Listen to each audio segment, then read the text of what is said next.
Well, we haven't here because they're talking about the Brecht Forum, and this is a guy speaking at the Brecht Forum that we showed you about a year ago.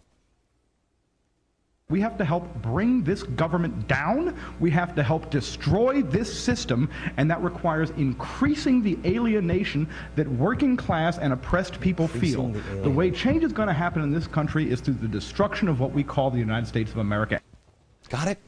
Did you notice he said increasing the alienation? What do you think is happening now? We also told you that the health care bill is all about structure. Remember? I have to change my plan after this health care kicks in, I can't get back in. I got to go to the government. Isn't that weird? It's almost like they're building a structure inside to build a government that you don't even recognize. President Obama confirmed this in a recent interview. Listen. The point is that we had created a structure, we had put a framework in place that allowed us then to continue to make progress. Told you about the labor unions and how the labor unions here in the United States and the communists are teaming up and coming together. Now, Communist Party USA is admitting to the party's working relationship with Richard Trumka, the guy who's protesting this show, and the AFL-CIO. Not only did the campaigning take place from union halls, et cetera, but this time, as Trumka told us when he was in Chicago, they began the nuts and bolts of building independent labor campaign organizations in 5 key cities around the country. Got it? Labor union, AFL-CIO, labor workers, union members, AFL-CIO members. Are you a communist? Do you believe that the best thing that could happen to this world is the destruction of the United States of America? Because that's who your labor union and Richard Trumka is in bed with.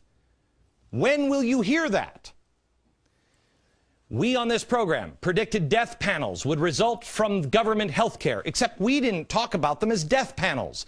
It was the Complete Lives system. We talked about it in a completely reasonable and rational way. Complete Lives system was proposed by White House advisor Ezekiel Emanuel. We showed you the charts. It shows in a shortage of cash or an emergency who would get treatment and who wouldn't. Not the old people and not the very young. We talked about this extensively on this program. Sarah Palin was the one that coined the phrase death panel. She did it on Facebook. The left said fear-mongering, told you not to listen. Well, here's Paul Krugman this weekend on ABC News. Listen. If the commission isn't even brave enough to take on the death panel's people, then it's doing no good at all. It's not educating the public. It's not telling people about the kinds of choices that need to be made. Some years down the pike, we're going to get the real solution, which is going to be a combination of death panels and sales taxes. It's going to be that we're actually going to take Medicare under control, and we're going to have to get some additional revenue, probably from a VAT. But it's not going to happen now. Death panels and higher taxes. They will decide who lives or dies. Meanwhile, they'll take your money. Death panels. America, you have a choice to make. Many of you have already decided, and you're taking the first steps. You've educated yourself. You have read more books than you probably have read in your whole life. In the last 2 years, you've learned history that you didn't know. You've read books like The 5,000-Year Leap, a book that woke me up, and the book that the left has attacked over and over and over again. I'm sorry, not the book. They've attacked me by criticizing the author. I don't care about the author. I don't care about any of his other books. Tell me what's wrong with the 5,000-Year Leap. They can't. This book will reignite your love for history and increase your understanding of the Constitution and principles of freedom and liberty. Buy it, if you haven't, The 5,000-Year Leap. It reminds us where our rights come from, God. And that is another step that I've asked you to take, the 40-day and 40-night challenge, a blueprint for national survival. I've asked you to turn towards God. Ask your progressive friends this question: how can we progress past to a higher principle than this one? We hold these truths to be self-evident, that all men are created equal, that they are endowed by their Creator with certain unalienable rights, among them life, liberty, and the pursuit of happiness. How do you progress past this? You cannot.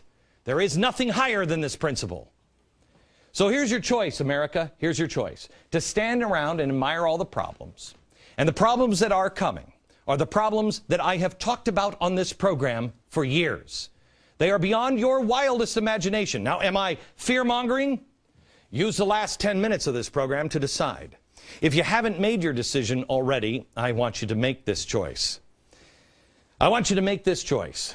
Once you've said, yes, I believe, I want you to ask yourself now, do I want to be a problem or do I want to be part of the solution? Being afraid is not the answer. These are the answers to the question, what do I do now? I'll get into them next. Let me utter my firm belief that the only thing we have to fear is fear itself. You know, that is a fabulous soundbite, and for about 60 years we've revered that statement for some reason. I don't really, maybe because we thought that the New Deal was the solution. Basically, he's saying what Barack Obama has just said, quote, we're hardwired not to always think clearly when we're scared, and the country's scared. Well, how does either statement help us?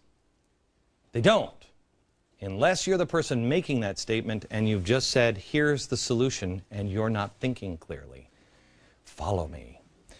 That leads you to being enslaved to the government. Here's a phrase that I do believe actually helps. The only thing we have to fear is being unprepared. Why? Because if you're unprepared, you have to look to somebody else for help. Anything. When things get tough, help. If you're prepared, you'll be able to survive. You'll help others. How could it possibly be a bad thing to prepare yourself for any eventuality? I mean, isn't that the Boy Scout motto, be prepared? Isn't that what we teach in all of our military academies? Be prepared. Why would anyone question, mock, or criticize just be prepared? Prepare for the worst, hope for the best. Wouldn't you have to question the motive of somebody telling you not to prepare? 2 days before Hurricane Katrina hit New Orleans on August 27, 2005, the National Hurricane Center director, Max Mayfield, called New Orleans Mayor Nagin to advise him to order a mandatory evacuation. Get everybody out. What did Mayor Nagin do instead? He declared a state of emergency. He urged residents in low-lying areas to evacuate. I've seen that New Orleans is in a bowl. All of it really is low-lying. Shouldn't you tell everybody to get out? Remember all the unused buses that were underwater. On August 29th, Hurricane Katrina, Category 4, made landfall in Louisiana. President Bush declared a state of emergency for both Louisiana and Mississippi. The same day, Katrina ripped 2 holes in the Superdome roof and left one of the levees broke. 2 days later, Louisiana Governor Kathleen Blanco, she requested more National Guardsmen from President Bush and ordered a total evacuation of the city. The mayor and the governor waited to take the necessary action to protect their citizens until the event happened. They were unprepared for what happened. So thousands, actually up to 300,000 people never left. They didn't get out in time. Instead, people wound up on their roofs with signs that said, "Save me." And 30,000 ended up at the Superdome, 25,000 more at the Convention Center. A little preparation could have saved much of New Orleans, and much more importantly, the people in it.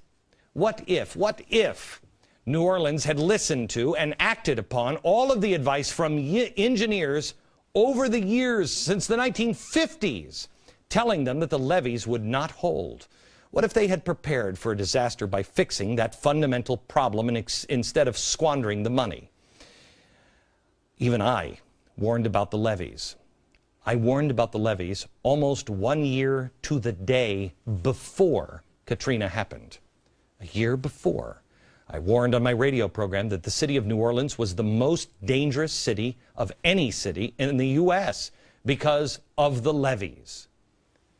People ask me all the time, what do I do? What do I do? Well, you asked for a political answer, and I spent a year on that. It's in here. It's broke. I highlighted one of the answers Friday. Congress should never make more than our soldiers. And federal employees should never make more than our U.S. citizens. That's just the way it is. I also solved the problem of lobbying in Washington and graft and how they get out of touch when they become a politician and arrive in Washington, D.C. And I did it in a way that protects our government from terrorist attacks. Oh, it's all in here if you wanted that answer. If you wanted the answer of how to fix it politically. What do I do? Ask yourself this question. Does the solution come from Washington? If yes, get the book, vote. If no, vote and then. 2, educate yourself and your family on history and current events. You're already doing that. Wait until you see what we have coming for you tomorrow. 3, find God. 40-day and 40-night challenge. Simplify your life and find things of real value. 4, get out of debt and prepare for the worst and hope for the best. Well, you know what? My gosh, how horrible. Glenn Beck is fear-mongering. He's now telling people what? To get out of debt and to buy food and supplies? Yes. Yes, I am. Things change tonight. I'm getting ready for my 2011 New Year's resolution, which is, I don't care what anybody says. I don't really care, because this will be the winning slogan in 2012. Yes, I can. If we are strong individuals working together after we've strengthened ourselves as individuals, we can accomplish miracles. Americans have and will again. The difference now is the disaster has not hit us fully yet. People are still just waking up. We have a chance to get prepared. If we're not prepared, we will make the wrong decision. Next, I am putting my money where my mouth is. It's an action step I hope you'll join me on. Don't go anywhere.